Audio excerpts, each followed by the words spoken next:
기도하옵나이다. 아멘. 말씀 보겠습니다. 오늘 말씀은 창세기 15장입니다. 창세기 15장 1절부터 7절까지 말씀 같이 보겠습니다.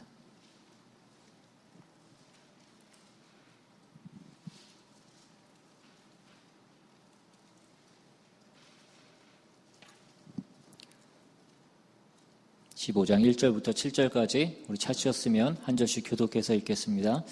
제가 먼저 읽습니다. 이후에 여호와의 말씀이 환상 중에 아브라함에게 임하여 이르시되 아브라함아 두려워하지 말라. 나는 내 방패요 너의 지극히 큰 상급이니라.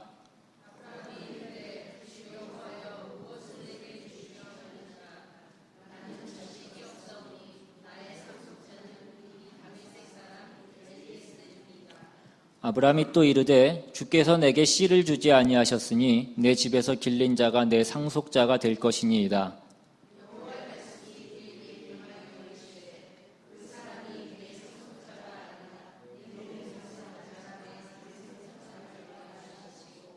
그를 이끌고 밖으로 나가 이르시되 하늘을 우러러 무뼈를 셀 수 있나 보라. 또 그에게 이르시되 내 자손이 이와 같으리라.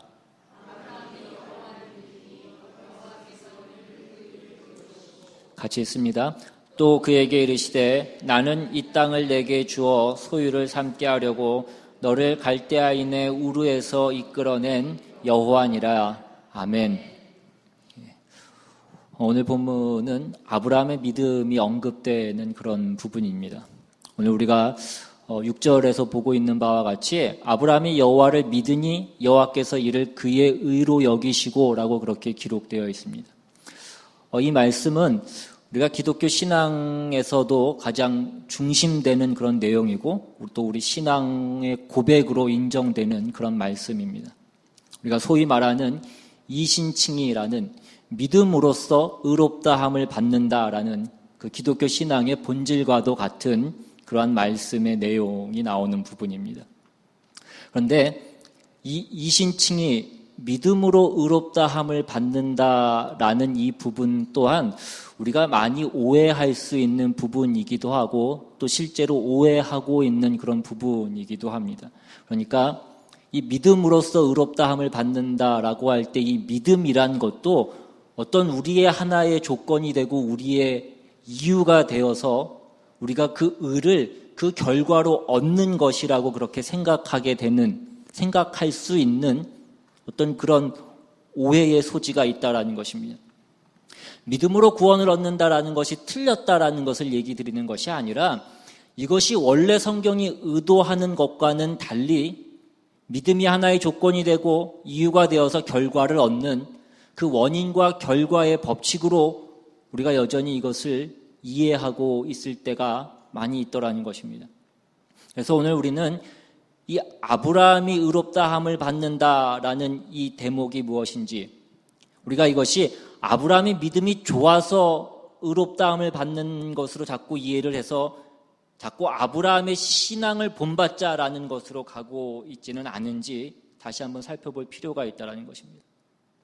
오늘 우리는 성경이 아브라함을 믿음으로 의롭다 여겨졌다라는 것이 무슨 뜻인지를 오늘 본문 말씀을 통해서 그리고 이 본문 말씀을 설명하고 있는 로마서 4장의 말씀을 통해서 우리의 믿음이라는 것이 무엇인지 그 믿음의 본질이라는 것이 무엇인지를 다시 한번 확인해 볼 수 있기를 바랍니다.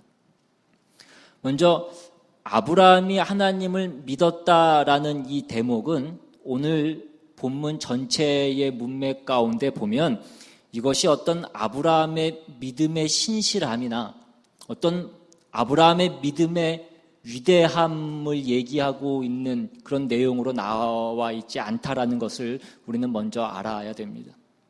오늘 본문 1절부터 보시면 하나님께서 아브라함에게 나타나셔서 이렇게 말씀하십니다. 이후에 여호와의 말씀이 환상 중에 아브라함에게 임하여 이르시되 아브라함아 두려워하지 말라. 나는 내 방패요 너의 지극히 큰 상급이니라. 이 말씀을 잘 보시면 아브라함이 지금 뭔가 걱정을 하고 있고 두려워하고 있는 것을 우리는 보게 됩니다. 아마 우리가 지난 시간에서도 본 바와 같이 오늘 본문 앞에 있는 그 창세기 14장에 보시면 아브라함이 그 동방의 4개의 도시국가 연합군과 전쟁을 하는 그 내용이 나옵니다.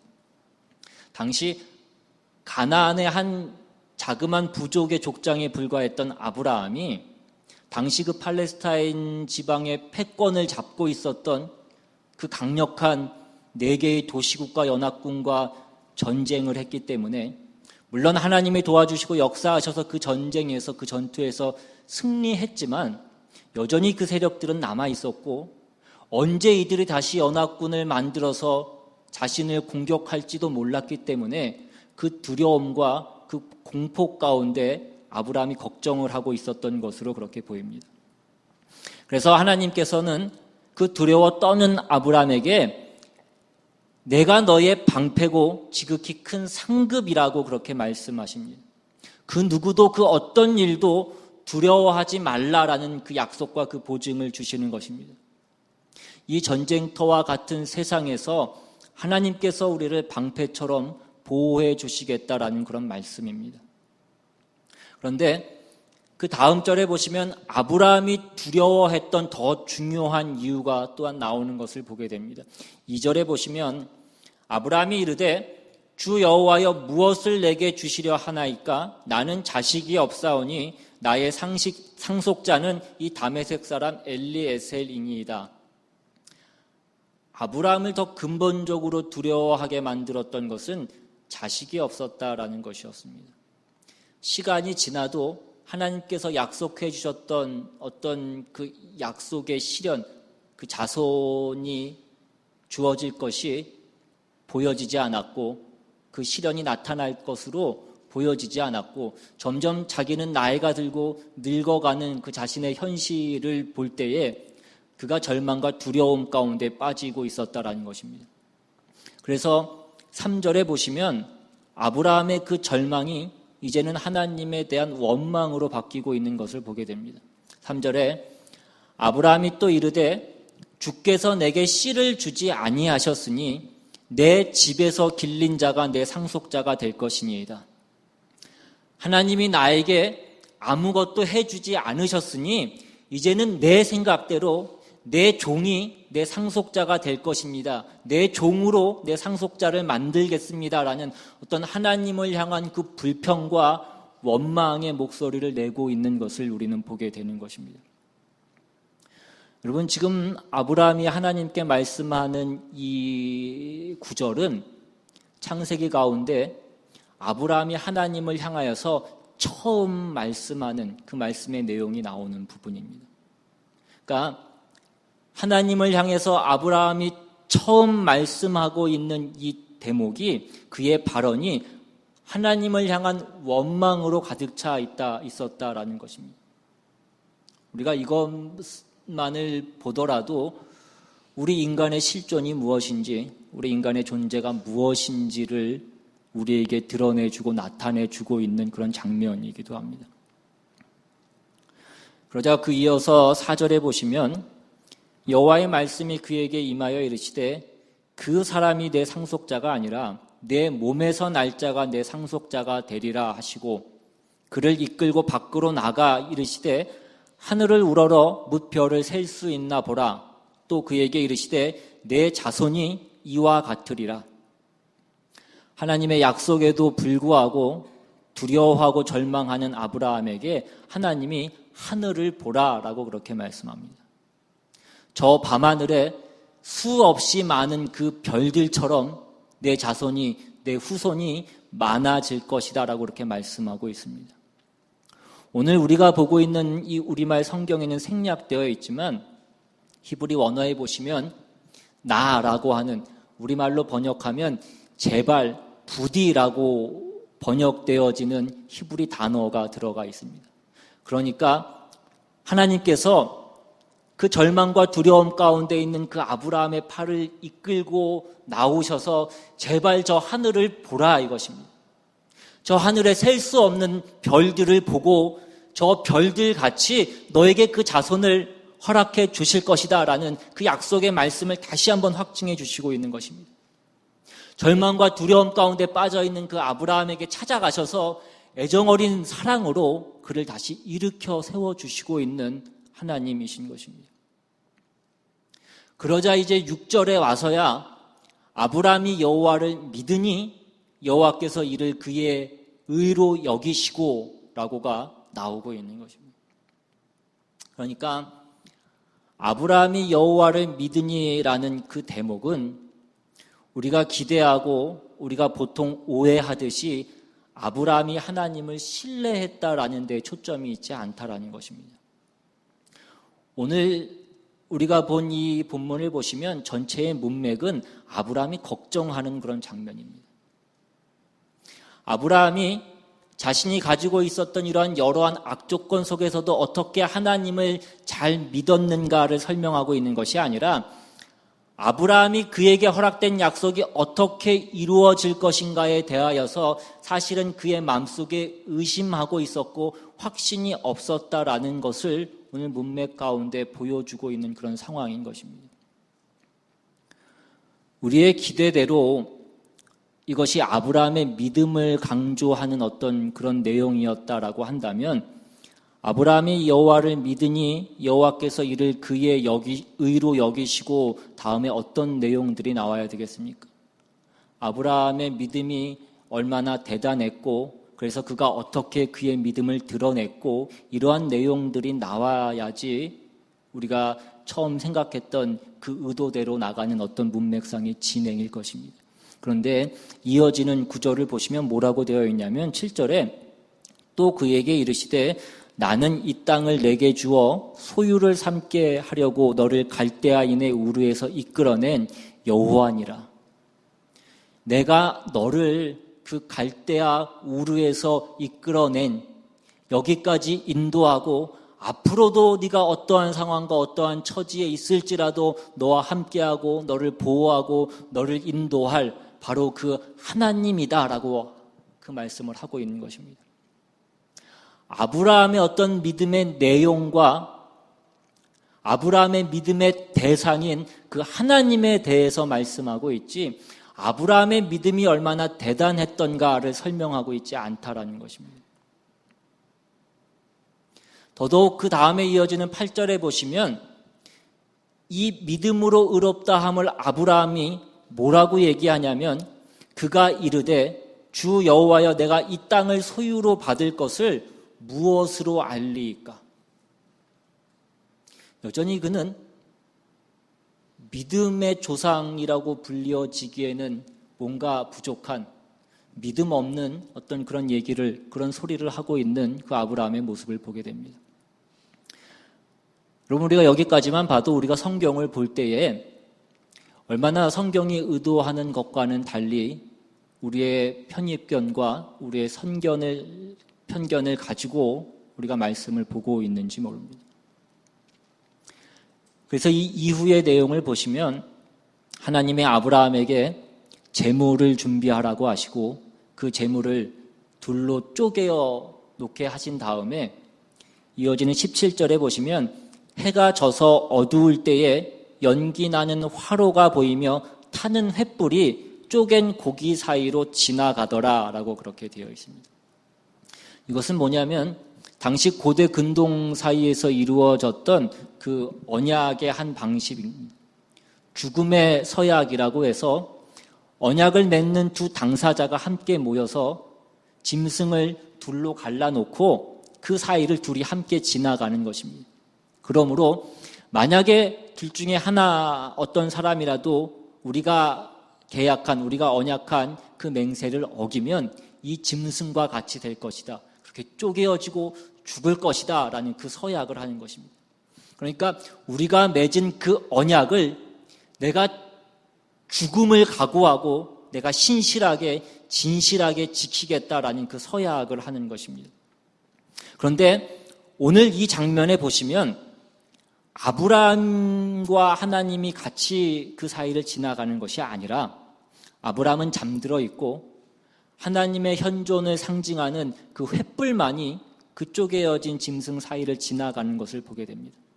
그러니까 이것은 무엇을 의미하는 것이냐면 이 언약은 하나님께서 전적으로 이루시는, 책임지시는 그 약속이다라는 것을 우리에게 말씀해 주고 있는 것입니다. 아브라함의 어떤 한계와 약함, 우리 인간의 한계와 약함을 누구보다 잘 아시는 하나님이 아브라함이 잠든 후에 홀로 그 쪼개어진 짐승 사이를 지나가시는 것입니다. 그래서 이것은 일종의 무조건적이고 일방적인 계약이고 이것은 은혜의, 은총의 계약이라고 하는 것입니다. 이것은 나중에 그 성자 하나님이신 예수 그리스도의 죽음으로 근거한 믿음의 법칙을 예시하고 있는 것이기도 합니다. 여러분, 창세기로 시작하는 이 성경의 서술들은 이렇게 되어 있습니다. 하나님께서 그 유일하신 하나님이 천지를 만드시고 그리고 인간을 만드셨습니다. 그 인간을 하나님의 형상대로 만드시고 또 그 인간에게 복을 주셨습니다. 그런데 그 인간이 하나님을 배반하고 타락합니다. 죄인이 되었습니다. 인간은 하나님 없이 살고 자기 마음대로 살며 그 하는 짓이 죄밖에 없었다라고 그렇게 기록이 되었습니다. 그래서 아담과 하와 사이에서 난 그 가인이 자기 동생 아벨을 죽이는 죄인으로 태어난 것을 또한 우리는 말씀 가운데 보게 되는 것입니다. 노아 홍수를 통하여서 희망이 있는 사람이 아무도 없다라는 것을 우리에게 보여주시고 또 바벨탑 사건을 통하여서 인간들이 어떻게 하나님을 외면하고 살고 어떻게 자기 멋대로 살아서 멸망을 자초하고 있는지를 우리는 보게 되는 것입니다. 그리고 나서 이 아브라함이 등장을 하고 있습니다. 그러니까 이 아브라함의 등장은 이 전혀 희망 없는 인류에게 하나님이 어떻게 개입하시고 간섭하셔서 그들을 구원하시는가를 우리에게 보여주고 있는 것입니다. 아브라함을 고향 땅 갈대아 우르에서 불러내시고 모든 민족에게 복이 될 것을 약속하시고 또 말이 되지 않는 그 전쟁에서 승리케 하심으로 그 약속을 확증시켜 주십니다. 그럼에도 불구하고 오늘 조급해하고 불안해하는 그 아브라함을 불러내셔서 그 밤하늘의 별들을 보게 하시고 당신의 약속을 다시 한번 확인시켜 주시는 하나님이시라는 것입니다. 그리고 이제 그 쪼개진 짐승 사이를 홀로 걸어가시며 그 약속을 당신 혼자 스스로 이루어 주시겠다라고 그렇게 확신시켜 주시는 하나님이시라는 것입니다. 하나님은 그렇게 우리의 삶과 우리의 신앙 여정 가운데 먼저 찾아오시고 동행해 주시고 인도해 주시고 역사해 주시는 하나님이신 것입니다. 그러니까 아브라함의 믿음이라고 하는 것은 아브라함의 믿음의 어떤 위대함이나 대단함을 얘기하고 있는 것이 아니라는 것입니다.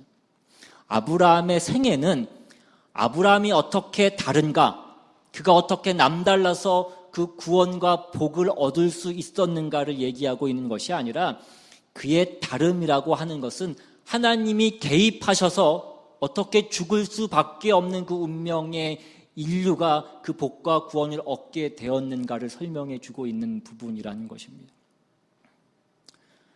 그래서 지금까지 했던 이 설명이 로마서 4장에 보시면 그대로 다시 설명이 되어지고 있습니다. 로마서 4장으로 한번 가보겠습니다. 제가 가진 성경, 신약성경 244페이지입니다.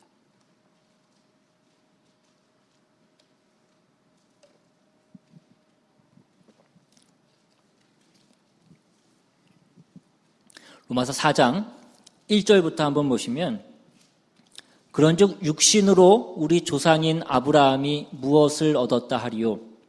만일 아브라함이 행위로서 의롭다 하심을 받았으면 자랑할 것이 있으려니와 하나님 앞에서는 없느니라. 성경이 무엇을 말하느냐? 아브라함이 하나님을 믿음에 그것이 그에게 의로 여겨진 바 되었느니라. 지금 우리가 창세기에서 본 그 본문의 말씀과 동일한 말씀이 여기 나오고 있습니다. 조금 내려가셔서 13절을 보시면 아브라함이나 그 후손에게 세상의 상속자가 되리라고 하신 언약은 율법으로 말미암은 것이 아니요 오직 믿음의 의로 말미암은 것이니라. 만일 율법에 속한 자들이 상속자이면 믿음은 헛것이 되고 약속은 파기되었느니라. 율법은 진노를 이루게 하나니 율법이 없는 곳에는 범법도 없느니라. 그러므로 상속자가 되는 그것이 은혜에 속하기 위하여 믿음으로 되나니 이는 그 약속을 모든 후손에게 굳게 하려 하심이라. 율법에 속한 자에게뿐만 아니라 아브라함의 믿음에 속한 자에게도 그러하니 아브라함은 우리 모든 사람의 조상이라. 아브라함은 믿음의 조상이요 우리 모든 믿는 자의 조상이라고 그렇게 말씀하고 있습니다.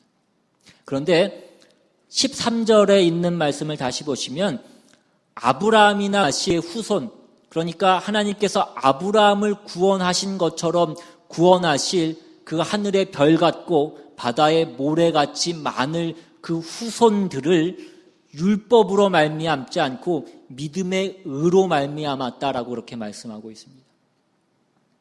여러분, 지난 시간에도 말씀드렸지만 율법은 뭐라고 그랬습니까? 율법은 원인과 결과의 법칙이라고 말씀을 드렸습니다. 내가 만든 결과에 대해서 내가 책임을 지는 것이 율법의 법칙입니다. 내가 얻고 싶은 결과를 내가 원인을 만들어야 되는 것이 율법의 법칙인 것입니다. 이것은 믿음의 법칙과는 반대되는 것입니다. 믿음의 법칙은 뭐냐면 내가 원인을 제공하지 않고서도 그 결과를 얻는 것이 믿음의 법칙입니다. 그래서 우리는 그 믿음을 은혜라고 그렇게 얘기하는 것입니다. 그래서 로마서 오늘 4장 15절에 보시면 율법은 진노를 이루게 하나니라고 되어 있습니다. 우리가 한 대로 우리가 책임을 져야 된다라고 한다면 우리는 진노밖에, 우리는 벌밖에 받을 것이 없다라는 그 말씀입니다. 그래서 이 구원에 대한 말씀이 있는 이 로마서 4장 앞에 부분에 있는 3장에 보시면 뭐라고 되어 있어요? 의인은 없나니 하나도 없다라고 그렇게 선언하고 있는 것입니다. 우리 중에 아무도, 죄인된 인간 중에는 아무도 그 선을 만들어낼 수 없다라는 것입니다. 하나님 보시기에 합당한, 하나님 앞에서 합격받을 만한 그 의를 만들어낼 수 있는 그 지식과 그 능력이 인간에게는 없다라는 것입니다.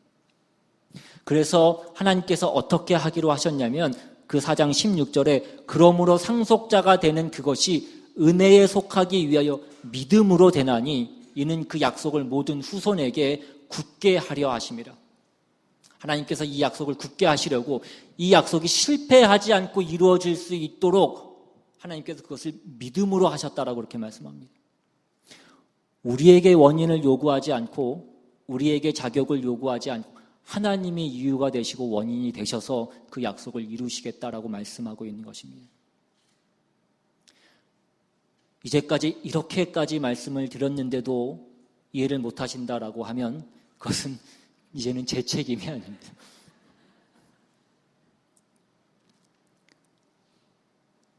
뒤에 계속해서 조금 더 보시면 17절 이하에 기록된 바 내가 너를 많은 민족의 조상으로 세웠다 하심과 같으니 그가 믿은 바 하나님은 죽은 자를 살리시며 없는 것을 있는 것으로 부르시는 이시니라. 아브라함이 바랄 수 없는 중에 바라고 믿었으니 이는 내 후손이 이같으리라 하신 말씀대로 많은 민족의 조상이 되게 하려 하심이라. 그가 100세나 되어 자기 몸이 죽은 것 같고 사라의 태가 죽은 것 같음을 알고도 믿음이 약하여지지 아니하고 믿음이 없어 하나님의 약속을 의심하지 않고 믿음으로 견고하여져서 하나님께 영광을 돌리며 약속하신 그것을 또한 능히 이루실지를 확신하였으니 그러므로 그것이 그에게 의로 여겨졌느니라. 이 말씀을 또 보면 뭔가 또 조금 앞에 들은 설명과 조금 헷갈리는 그런 생각이 드실 수도 있습니다. 18절 이하에 나오는 그 말씀과 같이 아브라함이 바랄 수 없는 중에 바라고 믿었고 100세가 되어서도 그 믿음이 약해지지 않았고 하나님의 약속을 의심하지 않고 믿음으로 견고하여져서 약속하신 것을 능히 이루실 것을 확신해서 그것이 그에게 의로 여겨졌다라고 그렇게 이야기하고 있습니다. 그런데 이 설명의 초점이 무엇인지를 다시 한번 확인해 보면 이 말씀이 시작되고 있는 17절을 다시 한번 보시면 기록된 바 내가 너를 많은 민족의 조상으로 세웠다 하신 것 같으니 그가 믿은 바 하나님은 이렇게 이 말씀이 시작을 하고 있습니다. 그러니까 아브라함의 믿음의 내용인 하나님이 어떤 분이냐를 말씀하고 있는 것입니다. 그러면서 하나님이 어떤 분이냐면 죽은 자를 살리시는 분이시고 없는 것을 있는 것으로 만드시는 하나님이시라고 말씀합니다. 사망에서 생명을 만드시고 무에서 유를 창조하시는 하나님이라는 것입니다. 이것이 말씀드린 그 믿음의 법칙이라는 것입니다. 행위의 법칙은 원인대로 그 결과를 얻게 되는 것인데 하나님은 그것이 아니라 사망에서 생명을 만드시고 없는 것에서도 있는 것을 만드시는 하나님이시라는 것입니다. 아브라함이 그 창조의 하나님을 믿었다라는 것입니다. 지금 아브라함이 믿은 그 믿음의 내용을 설명하고 있는 것입니다. 그가 100세나 되어 자기 몸이 죽은 것 같고 사라의 태가 죽은 것 같음을 알고도 믿음이 약하여지지 아니하고 우리는 이것을 자꾸 아브라함이 믿을만 하지 못한 상황 가운데에서도 하나님을 믿었다라고 그렇게 이해를 합니다. 그런데 이것을 우리가 잘 아는 20세기 최고의 설교가라고 했던 마틴 로이드 존스 목사님은 뭐라고 얘기했냐면 이것은 믿음이 아니라 확률이다라고 그렇게 얘기했습니다. 우리가 그렇게 생각하는 것은 믿음이 아니라 그것은 확률이라는 것입니다. 이건 마치 뭐와 같으냐면 이런 것과 같습니다. 저희 와이프가 굉장히 겁이 많습니다. 그래서 차 타고 갈 때면 항상 뭐 옆에서 차가 조금만 와도 굉장히 무서워하고 움찔움찔 놀라고 그럽니다. 그럼에도 불구하고 오늘 교회에 올 때 제가 운전하는 차를 타고 오는 것은 제가 갑자기 뭐 사고를 낸다거나 뭐 마주오는 차에 달려든다거나 그렇게 하지 않을 것을 믿기 때문에 아마 차를 타고 오는 것일 것입니다.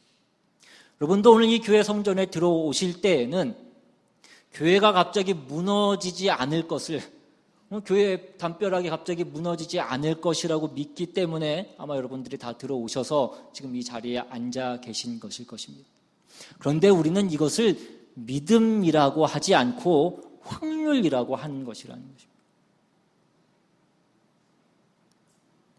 그러면 믿음이라는 것은 무엇이냐? 지금 이 성경에서 얘기하고 있는 것은 아브라함이 뭘 아는 것이냐면 이 모든 것들이 나한테 원인이 없고 나한테 이유가 되고 어떤 조건이 되어서 이것이 이루어지는 것이 아니라 하나님께만 이 모든 것들의 원인이 있다라는 것을 그가 아는 것이고 확인하는 것입니다. 아브라함의 생애에서 일어났던 그 모든 일은 하나님만이 이유였고 원인이었다. 하나님이 시작하신 일이었다라는 것을 지금 이 성경이 얘기하고 있는 것입니다. 그래서 이것이 어디로 가냐면 계속해서 로마서 4장 23절 이하에 보시면 그에게 의로 여겨졌다 기록된 것은 아브라함만 위한 것이 아니요 의로 여기심을 받을 우리도 위함이니 여기서 우리는 모든 신약 성도들을 얘기하는 것입니다. 예수 그리스도의 죽으심을 역사적으로 경험한 사람들을 얘기하는 것입니다. 곧 우리 예수 우리 주를 죽은 자 가운데서 살리신 이를 믿는 자니라. 우리도 아브라함이 믿은 그 하나님을 우리도 믿는 것입니다. 그런데 그 하나님은 어떤 하나님이냐면 우리를 위하여서 예수 그리스도를 보내신 하나님이신 것입니다. 25절에 예수는 우리가 범죄한 것 때문에 내줌이 되고 또한 우리를 의롭다 하시기 위하여 살아나셨느니라. 예수는 우리가 죄인이기 때문에 오셔서 죽었다라는 것입니다. 우리가 우리를 구원할 수 있는 그 원인을, 그 조건을 만들어낼 수 없기 때문에 예수님께서 우리의 원인이 되러 오신 것입니다. 우리가 얻을 그 복과 구원의 원인이 되기 위해서 예수님이 오셨다라는 것입니다. 그래서 예수님이 우리 대신 죽으신 것입니다.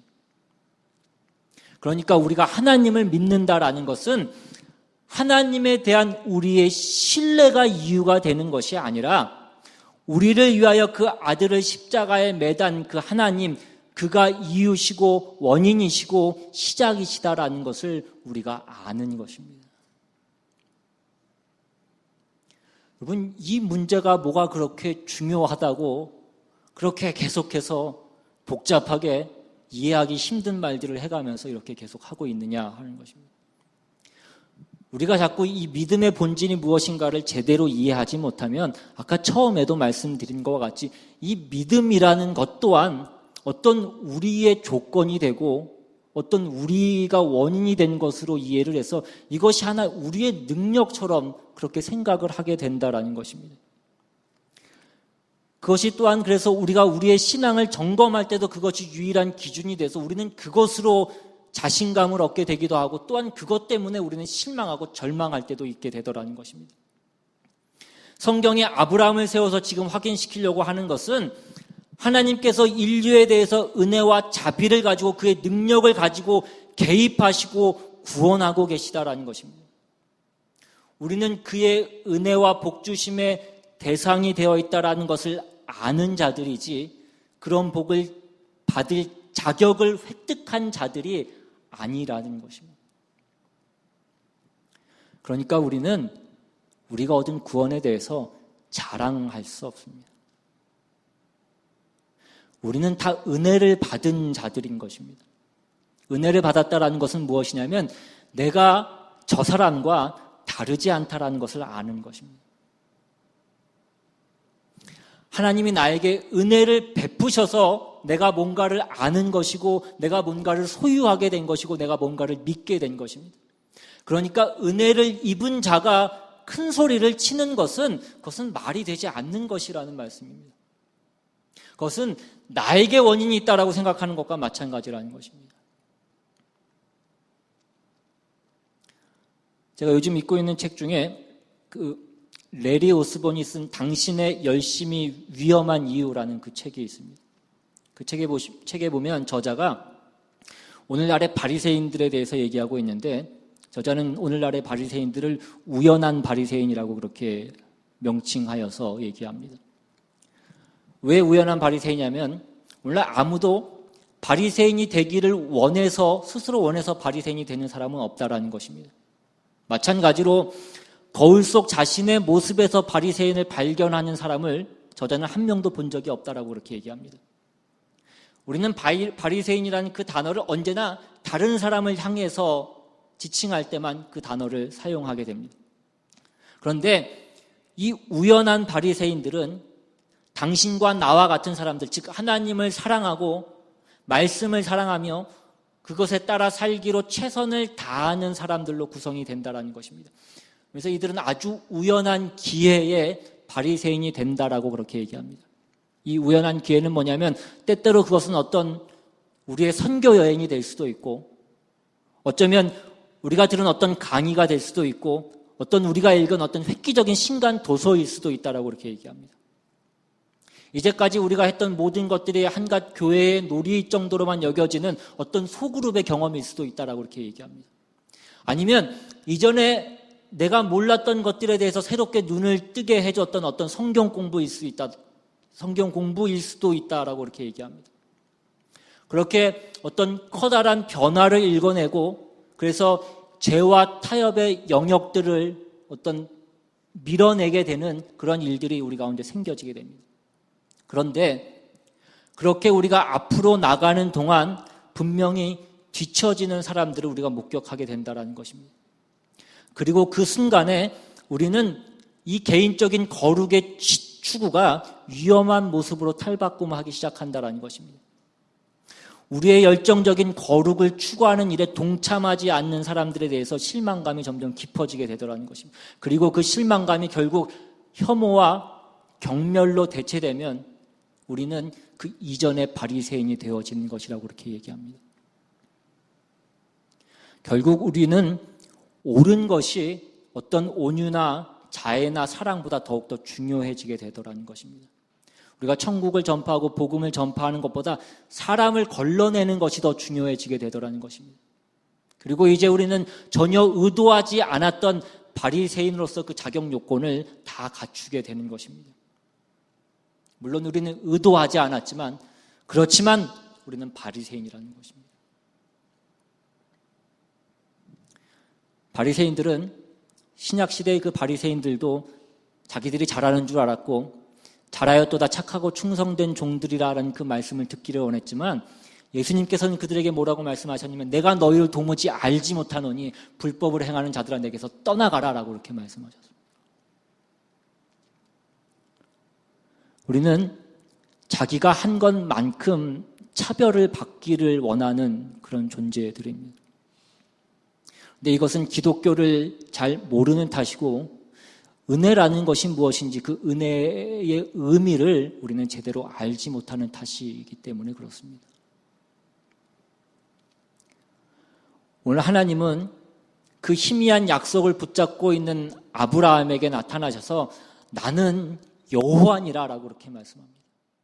내가 너를 그 갈대아 우르에서 이끌어낸, 그래서 내가 너에게 이 땅을 허락하고 내가 너에게 복 주기로 약속하고 내가 너로 큰 민족을 이루리라고 약속한 그 하나님, 그 여호와다라고 이렇게 말씀하고 있습니다.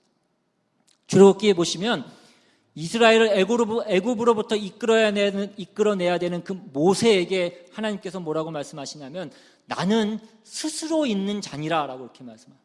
나는 나다라고 이렇게 말씀합니다. 나는 어디에서나 언제든지 하나님이다라고 이렇게 말씀하고 있는 것입니다. 나는 어디에서도 너와 함께하고 언제든지 너와 함께할 그 하나님이기를 포기하지 않으시는, 그만두지 않으시는 하나님이시다라는 그 말씀을 하고 있는 것입니다. 하나님의 어떤 분이신지를 말씀하고 설명하고 있는 것입니다. 요한복음 6장에 보시면 예수님께서 그 오병이어의 기적을 베푸신 후에 이제 예수님은 기도하러 올라가시고 그 나머지 제자들은 밤중에 그 갈릴리 호수를 배를 타고 건너가게 됩니다. 그들이 그 큰 기적을 경험했으니 얼마나 들떠 있었고 얼마나 그 기쁨과 만족함 가운데 있었겠습니까? 그런데 밤이 깊어지고 배를 타고 가는 도중에 점점 파도가 거칠어지고 풍랑을 만나게 됩니다. 그들은 점점 두려워지기 시작했습니다. 그러던 가운데 갑자기 그 어둡고 캄캄한 밤 가운데 어떤 사람이 물 위로 걸어서 자기들을 향해서 오고 있는 것입니다. 그들은 두려웠고 공포에 질리기 시작했습니다. 그런데 그런 그들을 향해서 예수님이 다가오셔서 뭐라고 말씀하십니까? 내니 두려워하지 말라. 예수님이 나다라고 말씀하고 있는 것입니다. 아브라함에게 나는 여호와니라라고 말씀하신 하나님, 모세에게 나는 스스로 있는 자니라, 나는 나다라고 말씀하신 그 하나님, 바로 그 하나님이 지금 우리의 모든 풍랑 가운데에서 그 모든 어둠을 헤치고 우리에게 다가오시면서 말씀하고 있는 것입니다. 나는 여호와니라, 나는 너희를 지키고 인도하고 끝까지 너희를 버리지 않고 너와 함께하는 하나님이다, 너의 아버지다라고 그렇게 말씀하고 있는 것입니다. 어둠 가운데 우리 인생에 다가오는 것들, 갑자기 우리의 가족에게 찾아오는 것들, 우리는 그런 것들이 두려움과 공포로 느껴질 때가 있습니다. 그러나 하나님은 졸지도 아니하시고 주무시지도 아니하시며 그의 자녀된 자들을 지키시고 보호하시고 인도하시는 우리의 아버지시라고 그렇게 말씀합니다. 그 아들을 아끼지 아니하시고 우리에게 주신 분이 어찌 그 모든 것을 우리에게 주시지 아니하겠느냐라고 말씀하시는 하나님이시라는 것입니다. 오늘 우리 모두는 이 약속 속에 있는 자들인 것을 우리는 기억하실 수 있기를 바랍니다. 우리는 우리의 신앙을 다만 우리가 가진 능력으로 우리는 분별하지, 판단하지 않습니다.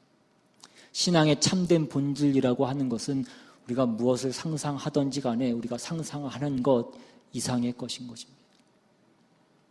그러므로 우리는 예수 안에서 우리가 그 믿음을 아는 자로서, 우리가 그 믿음을 받은 자로서 먼저는 용서할 수 있기를 바라고, 더 나아가서는 사랑할 줄 아는, 정말 우리가 예수 그리스도 안에서 하나님이 허락한 그 구원의 본질이 무엇인지, 그 구원의 내용이 무엇인지를 우리가 알고 그것을 누리는 복된 우리 모두가 될 수 있도록 그런 하나님의 자녀들이 다 되실 수 있기를 주님의 이름으로 축원합니다. 우리 시간 받은 말씀 생각하시면서 함께 찬양하고 또 기도하기를 원합니다. 오늘 가사의 내용을 잘 음미하시면서 이것이 우리의 고백이 되고 하나님께서 우리에게 주신 그 은혜가 뭔지, 우리가 믿음이라고 하는 것들이 뭔지를 다시 한번 우리 가운데 잘 새기고, 그래서 우리가 무엇을 의지해야 되는지, 우리가 무엇을 알아야 되는지, 그것이 정말 우리의 삶의 힘이 되고 능력이 되어서 우리가 어떤 자리에 있든지 간에 우리의 환경 때문이 아니라 그 가운데도 우리와 함께 하시는 그 하나님을 바라보고 그 하나님이 어떤 하나님인지를 알므로 우리가 담대히 우리의 삶을 살아나갈 수 있는 우리 모두가 될 수 있기를 주님의 이름으로 축원합니다. 시간 같이 찬양합니다.